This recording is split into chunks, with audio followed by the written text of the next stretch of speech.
શિક્ષણ અગર તમને કઈ રીતે જીવવું એ નહીં શીખાવે तो તમારું 1 કરોડનું पैकेज પણ વ્યર્થ છે। मैंने ऐसे ऐसे अनुभव मेरे एसपी करियर में देखे हैं कि super specialist doctor ladies I have seen in Surat city, I can't mention the names, they come to me and they are victims of domestic violence। એમના ઘરે એમણે એમના પતિ મારે એમનું મહિનાનું ઇન્કમ છે 35 લાખ રૂપિયા આ બેનનું। ના બેનો તાળી વગાડવાની વાત નથી, લિસન ટુ મી। આજે મને તમે આ બધા પોલીસ તરીકે આવી છું તો થોડા પોલીસના અનુભવ હું શેર ચોક્કસ કરીશ। 35 લાખ રૂપિયા તમારી પાસે છે, આર્થિક તમે સ્વતંત્ર છો, છતાં તમારી હિંમત નહીં થાય કે આ વ્યક્તિ જે તમને રોજ મારકૂટ કરે છે એને છોડી દઈએ। પછી આ એજ્યુકેશનનો ફાયદો શું?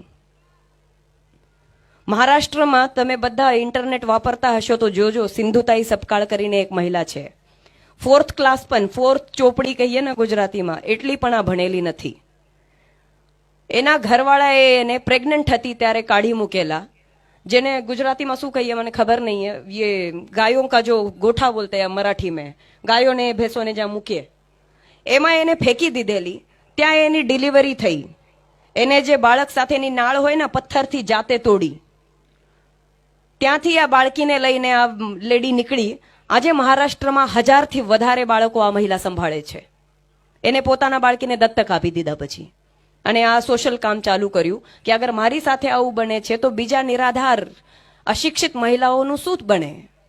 આ દાખલો એટલા માટે મેં 2 દાખલા આપ્યા કે શિક્ષણમાંથી ફક્ત આર્થિક સ્વાતંત્ર્ય મળે અને તમારી હિંમત નહીં વધે અંદરની, તો આ શિક્ષણનો કોઈ ફાયદો નથી। અને શિક્ષણ નહીં હોય અને તમારી પાસે હિંમત હોય તો 10 રસ્તા ખુલી જાય, અને એવા ઉદાહરણો દુનિયાભરમાં આપણે જોઈએ છીએ। એટલે હું નથી કહેતી કે education is useless, degree is the basic thing of it. આજે સવારે મને કોઈ એક ન્યૂઝપેપર વાળા કે ચેનલ વાળા એ પૂછતા હતા કે વેલેન્ટાઇન ડે માટે તમારું શું સંદેશ છે। મેં કીધું વેલેન્ટાઇન ડે માટે આમ તો એસપી ને સંદેશ આપવાનું હોય નહીં કઈ કારણ, પણ છતાં એક સંદેશ આપવું હોય તો એટલું જ આપીશ, જ્યાં સુધી તમે પોતાની જાત પર પ્રેમ નહીં કરો, જ્યાં સુધી તમને તમારું જીવન મહત્વનું નહીં લાગે, ત્યાં સુધી તમે બીજા વ્યક્તિ પર પ્રેમ નહીં કરી શકો। અને આ પ્રેમ ત્યારે થાય જ્યારે તમારામાં હિંમત હોય, જ્યારે તમારું લાઈફ તમને ગમે એ રીતે જીવવા માટે તમે લડત આપવા તૈયાર હો। એટલે કાયદા બહુ બધા બની ગયા છે, જાતીય સતામણીથી કઈ રીતે બચવું, નાનકડી 8 મહિનાના છોકરી સાથે બલાત્કાર થાય એમાં ક્યાં, એટલે અને એમાં ઘરમાં પોતાના ઘરોમાં જે નજીકના સંબંધીઓ હોય એમના તરફથી જાતીય સતામણીઓ થતી હોય છે।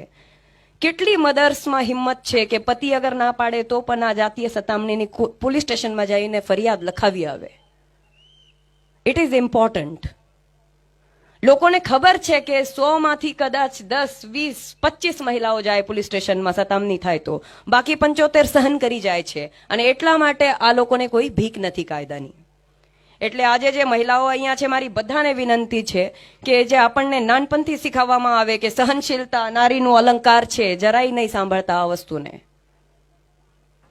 एक लेवल तक ठीक है, अपने परिवार को संभालना है, छोटी मोटी चीज में नहीं झगड़ा करना है, कुछ बात आपने समझ ली, कुछ सामने वाले ने समझ ली, वहां तक ठीक है।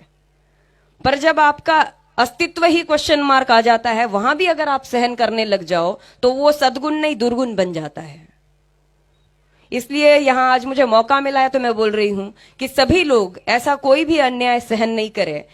डॉक्टर बाबा साहेब आम्बेडकर ने कहीं पे बोला है कि जो सहन करता है वो जो अन्याय करता है उससे ज्यादा गुनहगार है, क्योंकि आप अकेले सहन नहीं करते हो, आप सहन करते हो तो आपको अगर कोई बच्चा देख रहा है तो वो भी वही सीखेगा, शायद यही सही तरीका है।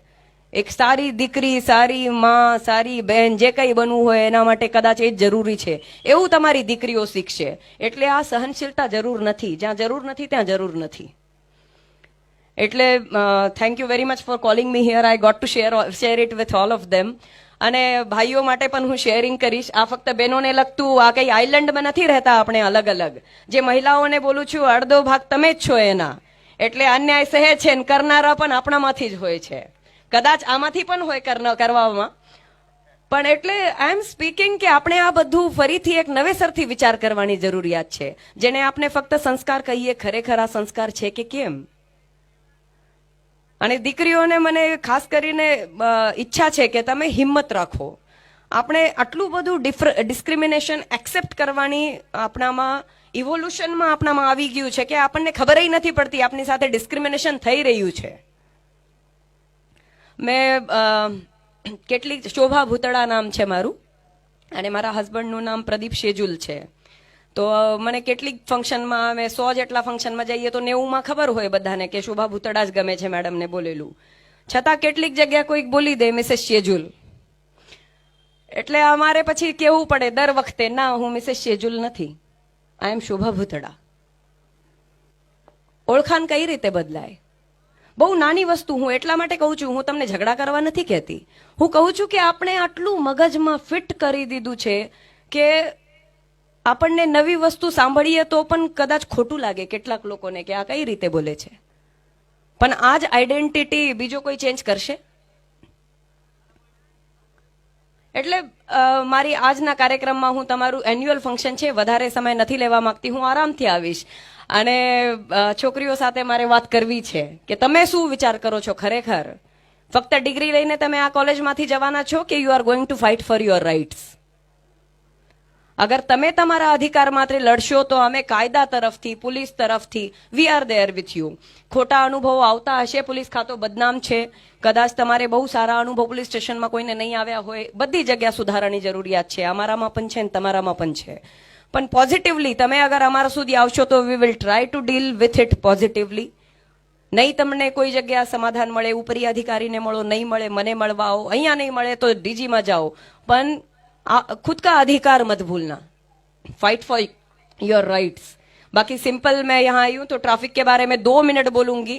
આપણે આટલા બધા આજકાલ તો બધા દેશભક્ત થઈ ગયા છે, વોટ્સએપ પર આપણે મેસેजेस જોઈએ છે, તો પણ મને એક માણસ બતાવો જે રસ્તા ઉપર હેલ્મેટ પહેરીને જાય ગાડી ઉપર, કોઈ સીટ બેલ્ટ પહેરવા તૈયાર નથી, પછી કઈ રીતે સારે જહાં સે અચ્છા?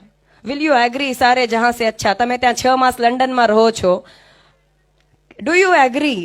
मतलब मैं नहीं कहती हूँ कि सारे जहां से अच्छा नहीं है, कुछ चीजों में है, हम बहुत पुरानी सभ्यता है अपनी, हड़प्पा सिविलाइजेशन, ये सब ठीक है, पर जब तक हम दूसरे की लाइफ का रिस्पेक्ट नहीं करते, if I am going without seat belt, मेरी गलती से मैं फोन पे बात कर रहा हूँ व्हीकल पे, सामने वाला आदमी का डेथ हो जाता है, even if the person is following the traffic rules, तो हम किस तरह के जिम्मेदार नागरिक हुए?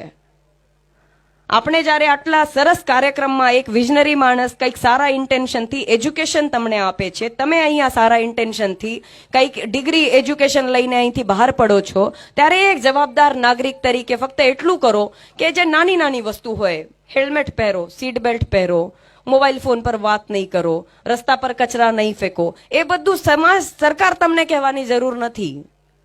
We are sharing this collective property, અને આપના લાઈફના ક્વોલિટી પર આ વસ્તુઓનું ફેર પડે. એટલા માટે આપણે આજે બધા, એક મારી વિનંતી છે કે અહીંયા જેટલા લોકો છે આ પ્રયત્ન કરે.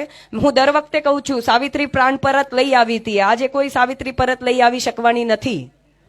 એટલા માટે તમારા પતિને બહાર જાય ત્યારે હેલ્મેટ હાથમાં આપી દો. તમે જ્યારે પોતે ગાડી ચલાવો તો હેલ્મેટ પહેરો. This is the today Savitri's duty. Seat belt ફરજિયાત પહેરાવો, સાથે બેસો છો ગાડીમાં તો, તમે ડ્રાઈવ કરો તો તમે પહેરો. So thank you very much once again for inviting me here. I have spoken a lot but I had to speak so much. અને હું ખૂબ ખૂબ આભારી છું ગોઢાનિયા કોલેજની આવા સરસ ફંક્શનમાં મને બોલાવ્યા, અને I really congratulate you. I enjoyed being here. Thank you.